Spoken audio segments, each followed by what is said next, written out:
Xəritədə rəqəmlə göstərilmiş xanlıqların Quba xanlığından fərqli cəhətlərini cədvələ görə müəyyən edin. Deməli, xəritədə bizə 2 dənə xanlıq veribdir. Birinci xanlığımız, bura yazırıq Qarabağ.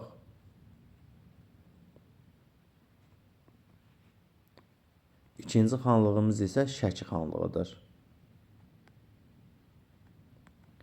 İndi isə keçək sxemə. Birinci Rusiya-Qacarlar müharibəsi dövründə Rus qoşunlarına ciddi müqavimət göstərdi.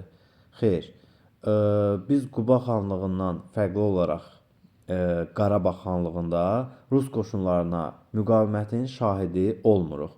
Qarabağ xanlığı əsasən mübarizə aparmadan müqavilə yolu ilə tabe olmağı üstün tutmuşdur. Ona görə də bu ciddi müqavimət ifadəsi bu sualda Qarabağ xanlığına düz gəlməz. 1-ə A olanları çıxardırıq. İkinciyə baxırıq.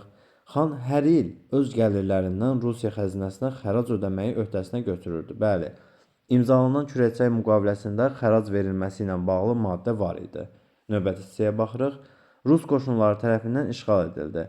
Bu fərqli cəhət deyildi. Çünki Quba xanlığı da 1806-cı ildə Rus qoşunları tərəfindən işğal edilmişdi.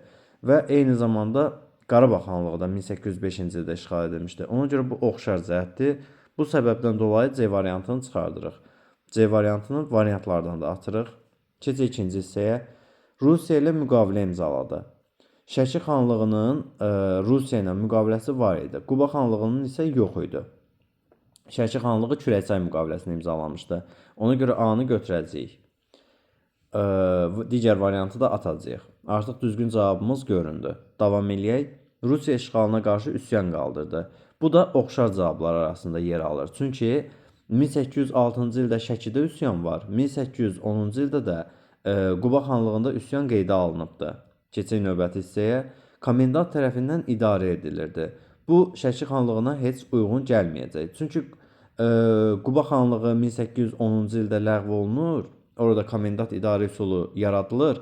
Lakin Şəki xanlığı müqavilə imzaladığına görə orada xanlıq idarə üsulu bir müddət saxlanılacaq. Yəni, ləğv olunmur, komendant yaradılmır həmin müharibə dövründə. Ona görə də düzgün cavabımız 1-ə B, 2-ə A olacaqdır.